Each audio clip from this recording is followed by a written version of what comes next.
If you've ever felt like your English sounds, I don't know, a little bit stiff, A bit too much like a textbook. exactly, then this is definitely the deep dive for you. We are going to be talking about the secret sauce for sounding natural. We are. We're talking about phrasal verbs. Yes, and our mission today is to give you a massive shortcut. We're going to try and master, what, 40 essential phrasal verbs? That's the goal. Yeah. And these are the little combinations, a verb and a particle, like a preposition or an adverb, that just make your speech flow. They really do. I mean, it's all about function, right? It is. It's not about memorizing a huge list. It's about understanding what they do. Because they give you this incredible economy. Why would you ever say, please initiate the electrical power to the light fixture? Nobody would ever say that. No. You just say, turn on the light. It's effortless. And that's the key. They replace these really clunky, awkward phrases with smooth, single units of meaning. So where do we start? With so many of them, where's the best entry point? Well, I think you have to start where every day begins, with the absolute basics of our daily routine. Okay, let's do it. So the first thing you do in the morning, Right. It's that classic pairing that always trips people up. wake up and get up. Exactly. They seem so similar, but they're not. They are sequential. Okay, so break that down for us. What does wake up actually mean? Wake up is purely internal. It's your brain stopping the process of sleep. You might wake up at, say, 6 a.m., but you're still lying there in bed. Your eyes might not even be open yet. Right. I definitely wake up, check my phone, and then maybe 15 minutes later, that's when I get up. Precisely. Get up is the physical movement. It's rising from the bed. So you wake up first, then you get up. Always. And that little pairing just shows you how these verbs describe these really concrete, necessary actions that we all build our day on. Okay, so now we're out of bed. Let's talk about the first things we interact with. Technology. Our environment. And the most common pair there has to be about electricity, right? It has to be turn on and turn off. Yes. And what's so fascinating about these is just how often we use them. They are universal shortcuts. You turn on a computer, Yeah, turn on your phone, the TV, your car. the oven. It just works for basically any machine that uses power. It's incredible. It saves you from having to remember all these specific verbs like ignite or boot up or activate. It really does. It just handles everything. Okay, so moving from control to a bit of chaos, the frantic search for things you've misplaced. Ah, yes. So when you've lost your keys, you are actively, intentionally searching for them. You look for your keys. You look for them. But let's imagine a different scenario. Maybe you're cleaning out your closet, not looking for anything in particular, Okay, and you find, I don't know, an old photo album you thought was gone forever. that's when you come across it. Exactly. I love that phrase. It always feels like a nice surprise, like an accidental discovery. It captures that moment of serendipity, You weren't searching, but you found something wonderful. Totally. Okay, what about tidiness? When the house is a mess. Right. So first, you need to clean up the kitchen. Make the whole area tidy. Okay, so cleanup is about general tidiness.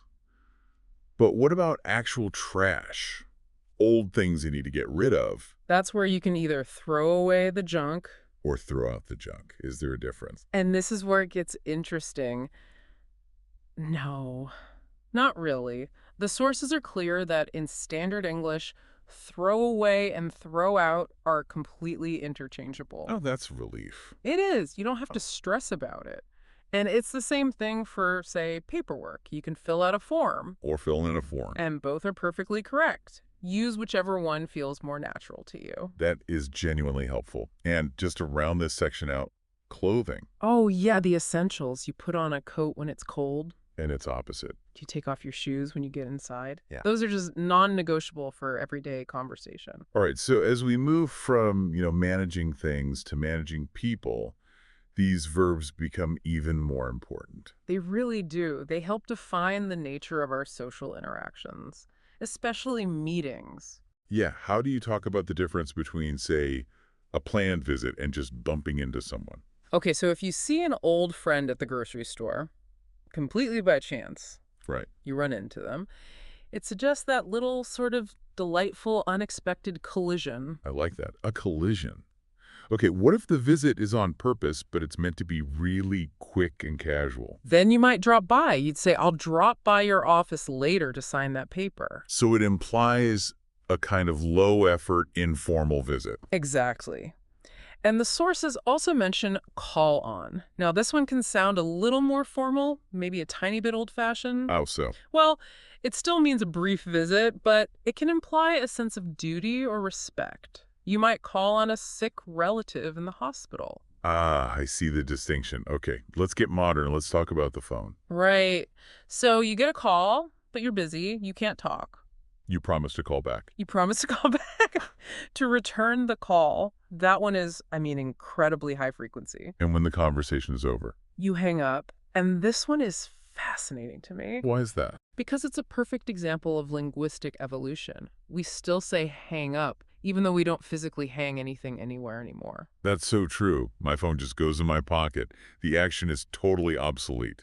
But the phrase persists. It shows you how resilient these things are. So the linguistic habit is just stronger than the technological change. In this case, absolutely. Let's move on to relationships. If you have a good vibe with someone, You get along with them. You get along with your new team at work, or you hope you do. and what's the process of building up to that good vibe? Ah, that's when you get to know someone. That's the crucial first stage of building any kind of connection. That makes perfect sense. Now, Yeah. what if you want to invite someone to join you? A simple, casual invitation.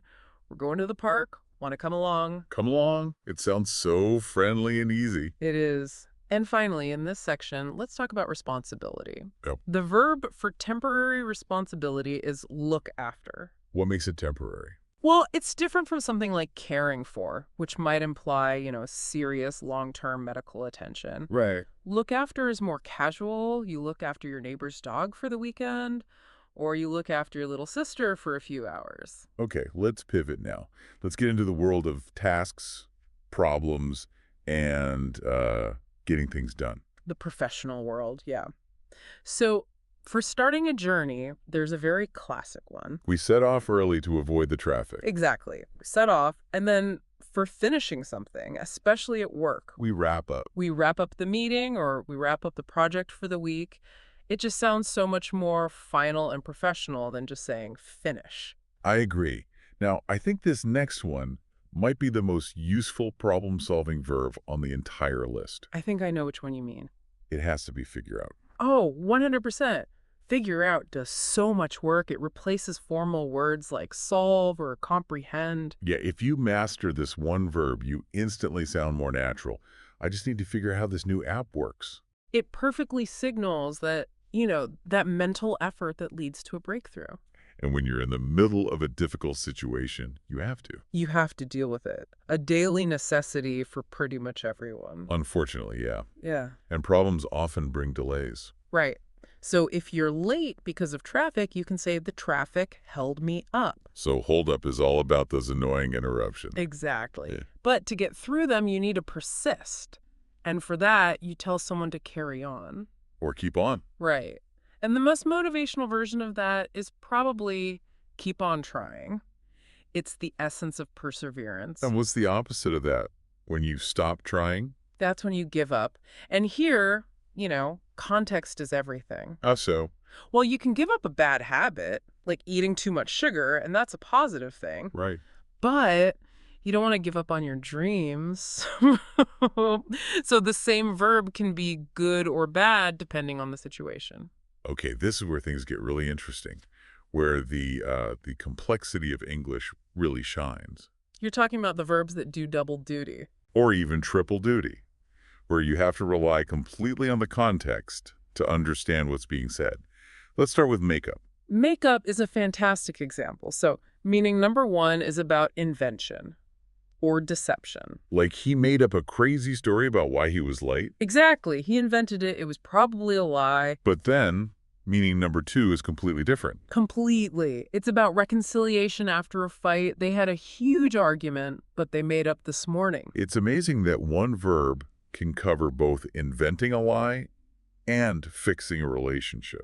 It forces you to listen carefully. And another great example of this is pick up. Okay, so pick up meaning one is physical, it's collecting someone or something. Right. Can you pick me up from the station at 5? But meaning two is cognitive, it's about learning. Yes. She spent 2 weeks in Mexico and picked up a lot of Spanish. So she learned it quickly and easily. That's the implication. The gap between picking up a person and picking up a language is huge, but the verb is the same. So if I just say, I picked up some things, how on earth does anyone know what I mean?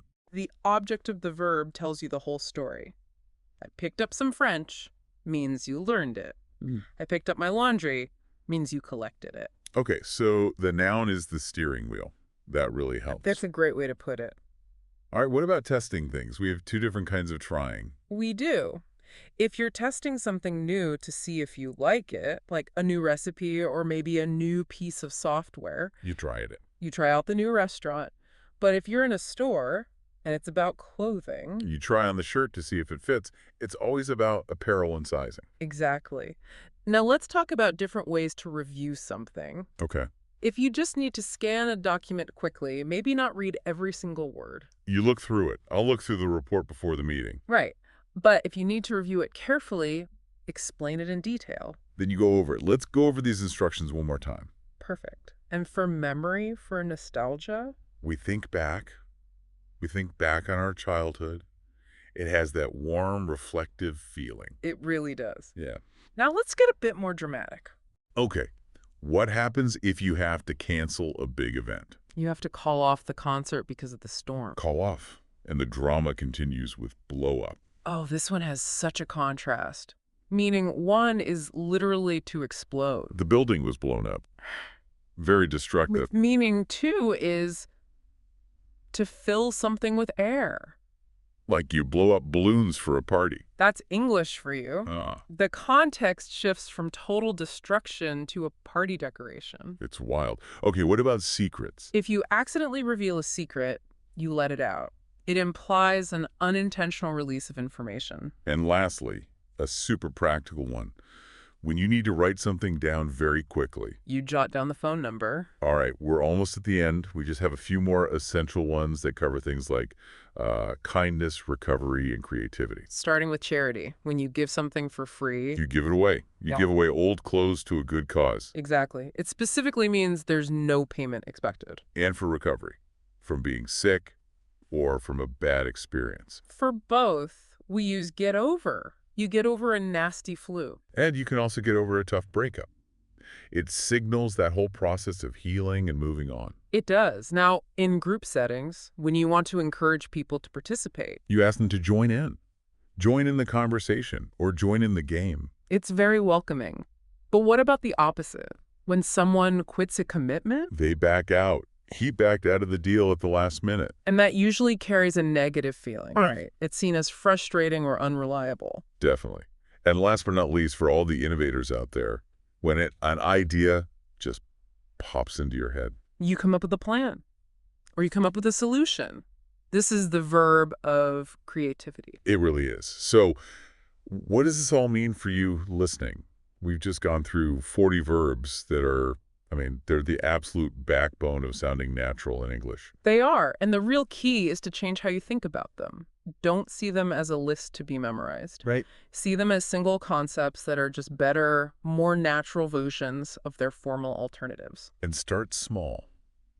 You don't have to use all 40 tomorrow. Please don't. Just master, wake up, get up, turn on and turn off. Really get those down. And then just start listening for the others when you watch movies or hear people talking. That active application, using them yourself, that's what turns a vocabulary list into real fluency. Absolutely.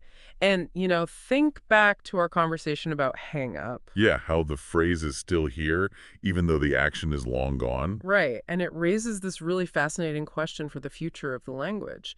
If a verb's meaning is tied so closely to an action, and that action or social custom changes, what happens to the verb? So you're asking if some of the verbs we talked about today might disappear. It's possible. Yeah. A verb like look after mean the same thing in 50 years if family structures and social responsibilities change. How long do these linguistic shortcuts actually survive once the world they describe shifts? That is definitely something to think about as you start putting all of these into practice. Thank you so much for joining us on this deep dive. Keep practicing, and we'll talk to you next time.